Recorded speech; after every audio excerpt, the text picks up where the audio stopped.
As my friend and longtime Israeli security official Avi Melamed likes to say, most people think that in order to understand the Middle East, you have to understand the Israeli-Palestinian conflict. But the reality is precisely the opposite. In order to understand the Israeli-Palestinian conflict, you have to under the Middle East.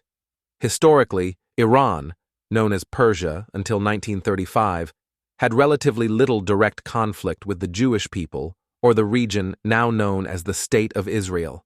In fact, ancient Persia under Cyrus the Great is noted for allowing the Jews to return to their homeland from Babylonian captivity around 538 BCE. In 1947, Iran was one of the 11 members that formed the United Nations Special Committee on Palestine, charged to investigate the cause of the conflict in Palestine Mandate and, if possible, devise a solution. After much deliberation, the committee presented a partition plan for Palestine, which had support from 8 of the 11 members of this UN committee. Iran, along with India and Yugoslavia, opposed the plan, predicting it would lead to an escalation of violence. Arguing that peace could only be established through a single federal state, Iran voted against the partition plan when it was adopted by the UN General Assembly.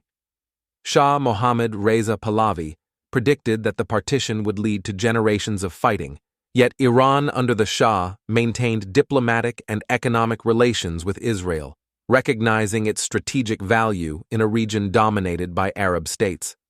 After the establishment of the State of Israel in May 1948, Israel and Iran exhibited close ties. Iran was the second Muslim-majority country to recognize Israel as a sovereign state after Turkey. Israel viewed Iran as a natural ally and non-Arab power on the edge of the Arab world, in accordance with the concept of an alliance of the periphery of Israel's first prime minister, David Ben-Gurion.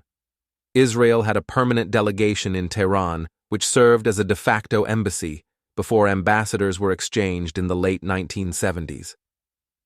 After the Six-Day War, Iran supplied Israel with a significant portion of its oil needs, and Iranian oil was shipped to European markets via the joint Israeli-Iranian Eilat-Ashkelon pipeline.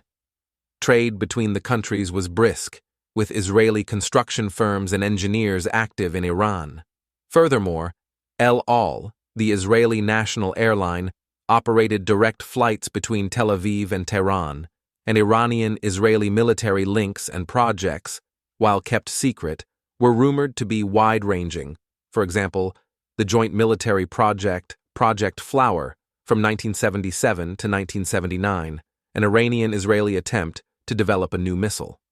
However, the 1979 Islamic Revolution in Iran marked a dramatic shift in the country's foreign policy.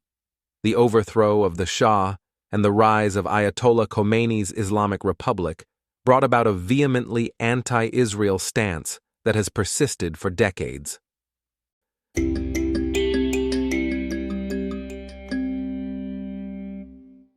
Part 1. Ideological and Religious Factors. The ideological and religious foundation of Iran's enmity towards Israel is deeply rooted in the principles of the Islamic Republic. Ayatollah Khomeini and his successors have consistently framed Israel as a usurper state and an illegitimate entity occupying Muslim lands, specifically Jerusalem, which is promoted in the Arab and Muslim worlds as holding religious importance in Islam, even though the Temple Mount is really just another mosque. Khomeini's doctrine emphasized the struggle against what he termed global arrogance, primarily embodied by the United States and Israel. The regime has portrayed Israel as a pawn of Western imperialism, undermining the unity and sovereignty of the Muslim world. This narrative is ingrained in the Iranian revolutionary ethos, which views the liberation of Jerusalem and support for the Palestinian cause as central to its mission. One has to wonder if Khomeini, like other politicians before him, and still others to this day, invented an enemy to rally support for the Islamic Republic's cause, a cause that has become increasingly unpopular amongst most everyday Iranians. Shiite-Sunni dynamics also play a role. While Israel is predominantly concerned with its Arab Sunni neighbors, Iran, as a Shiite majority state, uses its opposition to Israel to garner support and legitimacy among Sunni Muslims as well, positioning itself as a champion of Islamic unity against a common enemy.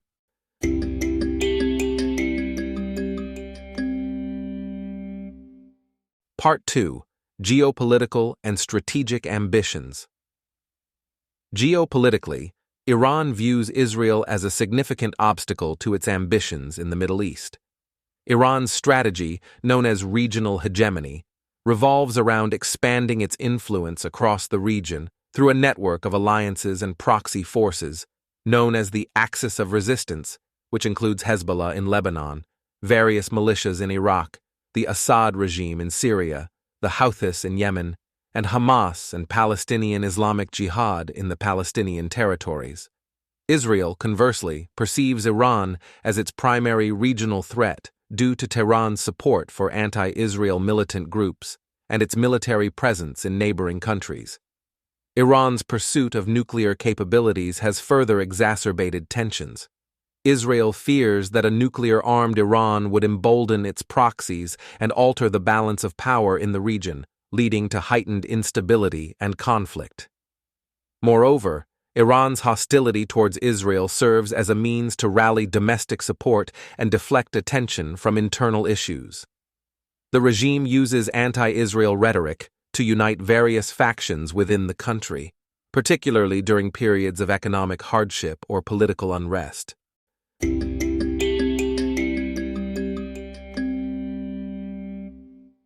Part 3.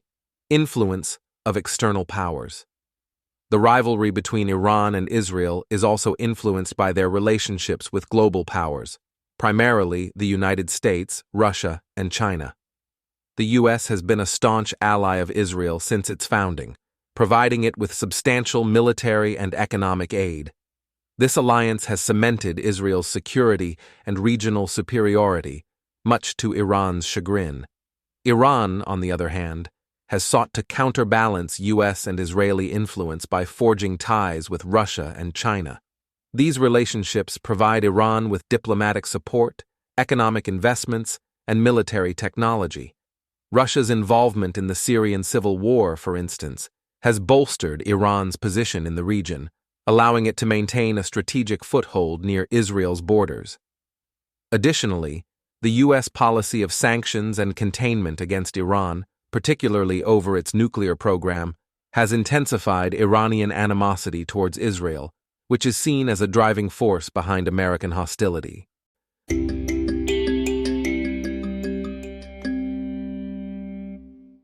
Part 4. Financial Considerations. Along with Qatar, the Iranians own the South Pars/North Dome natural gas condensate field located in the Persian Gulf, by far the world's largest natural gas field. The South Pars field was discovered in 1990 by National Iranian Oil Company, a government-owned national oil and natural gas producer and distributor under the direction of the Ministry of Petroleum of Iran. National Iranian Oil Company ranks as the world's second-largest oil company, after Saudi Arabia's state-owned Aramco. More than 10 years ago, the Qataris tried to lobby Syrian President Bashar al-Assad to build a new gas pipeline from Qatar to the Mediterranean over Syrian territory and ultimately to Europe. But Assad proved unwilling, prompting the Qataris to fund anti-Assad rebel groups, which led to the Syrian civil war. Some believe that Russia pressured Assad to reject the pipeline to safeguard its own business. Iran, which owns the other smaller share of the Persian Gulf gas field, decided to lodge its own rival plan for a $10 billion pipeline to Europe via Iraq and Syria, and then under the Mediterranean Sea. These plans apparently had Russia's blessing, possibly because it could exert more influence over Iran. Assad signed off on the Iranians' plan in 2012. The Qataris are not the only ones who want to build an energy pipeline from the Middle East to Europe. As part of Saudi-Israeli normalization process that was gaining serious steam before Hamas's October 7th onslaught, there had been talks of constructing energy pipelines from India and Saudi Arabia through Israel to Europe, called the India-Middle East-Europe Economic Corridor. Thus, Hamas's decision to invade, massacre, and kidnap on October 7th could very well be part of a bigger plan to disrupt Saudi-Israeli normalization and, thus, the India-Middle East-Europe economic corridor. Qatar, Iran, and Russia, all quote-unquote friends of Hamas, do not want to see the Saudis get any richer and gain more geopolitical power, especially if it means that they cannot share in the profits. Hence, Iran is one of Hamas and Palestinian Islamic Jihad's chief sponsors, so these terror groups can remain a thorn in Israel's side, not just because they agree ideologically, but also because Hamas and Palestinian Islamic Jihad can hamper Israel from helping Iran's regional financial competitors.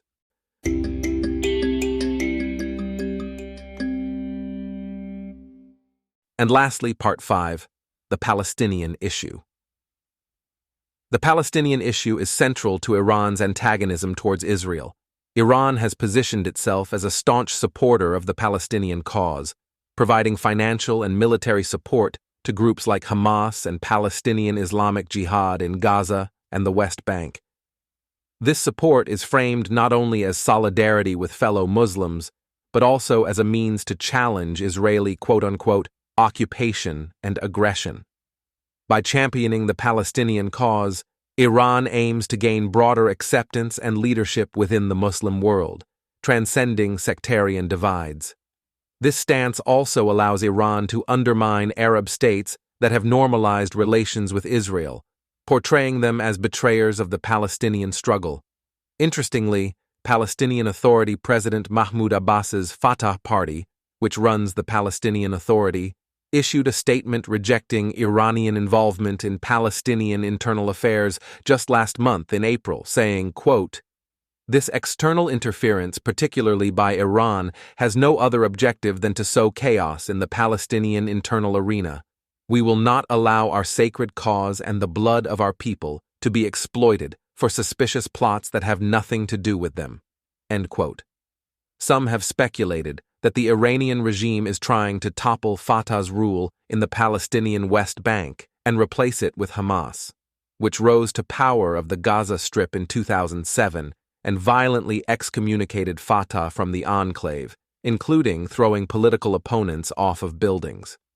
Unsurprisingly, Hamas and Fatah are bitter enemies, but ultimately share a common bigger enemy, albeit an invented enemy, in Israel, which keeps the two Palestinian factions from engaging in an all-out civil war. Here is how Mossab Hassan Youssef, the son of one of Hamas's founders, described it, quote, "There is no Palestinians. There are tribes, the tribe of Hamas, the tribe of Islamic Jihad, the tribe of Khalil, the tribe of Nablus, and each one has different interests, and all of them are conflicted. If they did not have Israel as the common enemy, they would kill each other. This is the reality of what is so-called Palestine." End quote. Speaking of common enemies, Israel and Saudi Arabia also share a deep-seated foe, the Islamic Republic of Iran. Since the 1979 Iranian Revolution, Saudi Arabia and Iran have been engaged in an ongoing, highly lethal struggle for dominant influence in the Middle East and other areas of the Muslim world. In what has been described as a new Cold War, the conflict is waged on multiple levels: geopolitical, economic, and sectarian, to name a few. Iran believes it is the leading Shia Muslim power, while Saudi Arabia sees itself as that of Sunni Muslims. To add insult to injury, there are also historical tensions between Arabs and Persians among the two countries. Prior to the Iranian Revolution, Saudi Arabia fashioned itself as the leader of the Muslim world, basing its legitimacy in part on its control of the holy cities of Mecca and Medina. But in 1979, Saudi Arabia's image as this de facto leader was undermined with the rise of Iran's new theocratic government, which challenged the legitimacy of Saudi Arabia's Al Saud dynasty and its authority as custodian of the two holy mosques. Saudi King Khalid initially congratulated Iran and stated that Islamic solidarity could be the basis of closer relations between the two countries, but relations worsened substantially over the next decade. Since then, the two countries have been engaged in proxy wars across the Middle East, such as in Syria, Yemen, Bahrain, Kuwait, and even amongst the Kurds. On November 11, 2023, the Saudis hosted an Arab Islamic summit against the backdrop of the Israel-Hamas war. This included Iran, represented by its president Ebrahim Raisi, marking the first visit to Saudi Arabia by an Iranian president in 11 years. The Saudi Ministry of Foreign Affairs said the summit was being held, quote, in response to the exceptional circumstances taking place in the Palestinian Gaza Strip, as countries feel the need to unify efforts and come out with a unified collective position.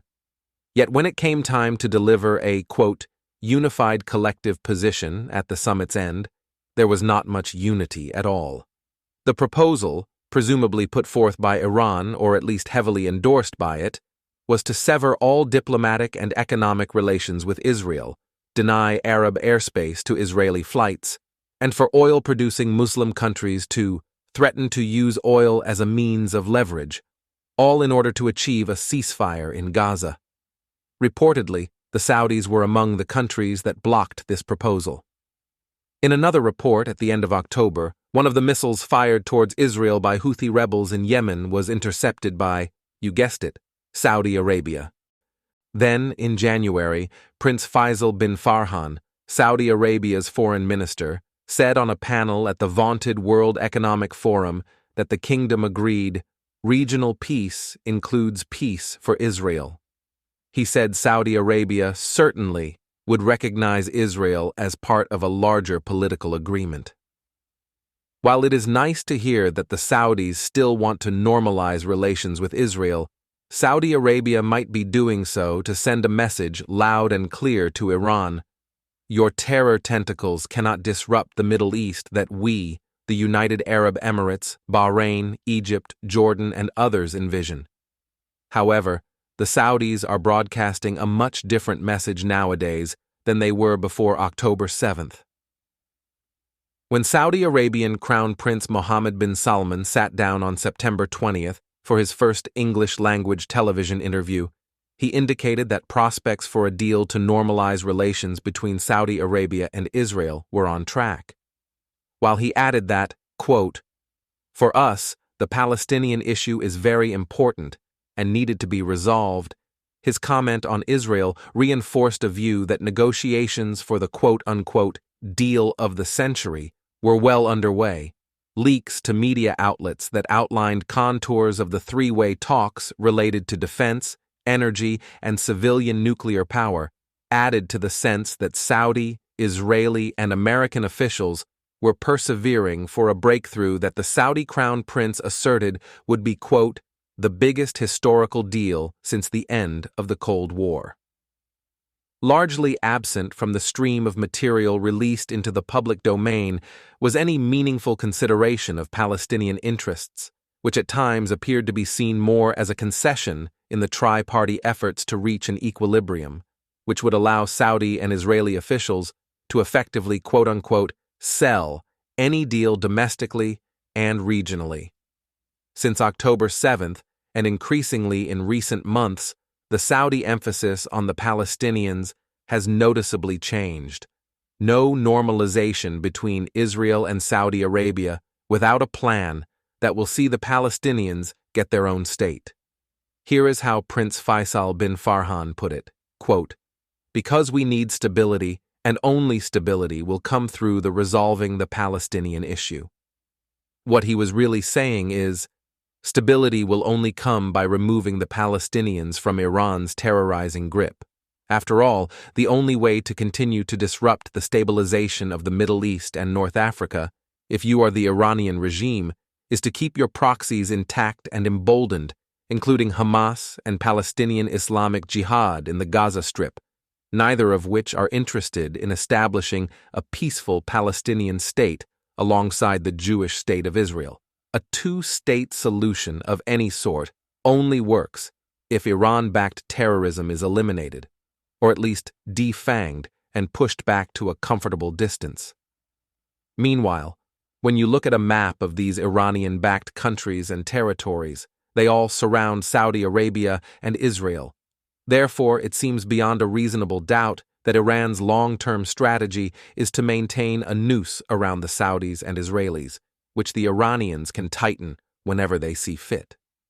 Now, as the Middle East breaks out into mini-wars between the Iranian axis of resistance and its adversaries, the last thing Iran wants is to appear weak in the eyes of Israel, the U.S., and its Arab allies, as well as domestic enemies of the Ayatollah's regime. Though it is bragging about hitting Israeli targets and Sunni terrorists in recent weeks, Iran's response shows unquestionable shortcomings. Israel has allegedly continued to assassinate senior members of Iran's Islamic Revolutionary Guard Corps, while the Iranians are striking fictitious Israeli targets far away from the Jewish state, such as one of the main Mossad espionage headquarters in Iraqi Kurdistan, an assertion that was promptly dismissed by Iraq. This displays the limits of Iran's power, and with nuclear-armed Pakistan hitting back inside Iranian territory, Tehran looks even less imposing. However, the Iranian octopus has succeeded in one important avenue since October 7th. Tehran wants the US and Europe to pressure Israel to prematurely curtail its war on Hamas, and is using the threat of regional escalation to achieve this aim. As the U.S. repeatedly declares that it does not want to escalate against Iran, escalation and regional conflict are exactly what Iran is trying to deliver, largely through its proxies.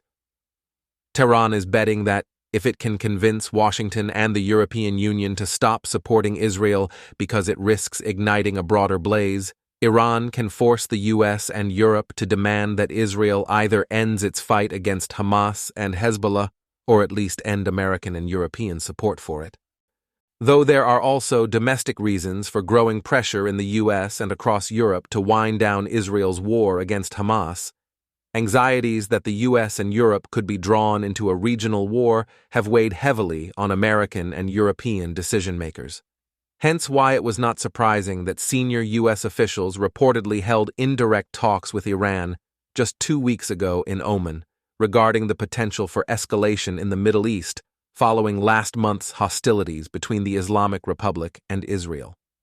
But if the U.S. and Europe finally decide to hold Iran accountable for exponentially destabilizing the Middle East, they will find plenty of willing partners.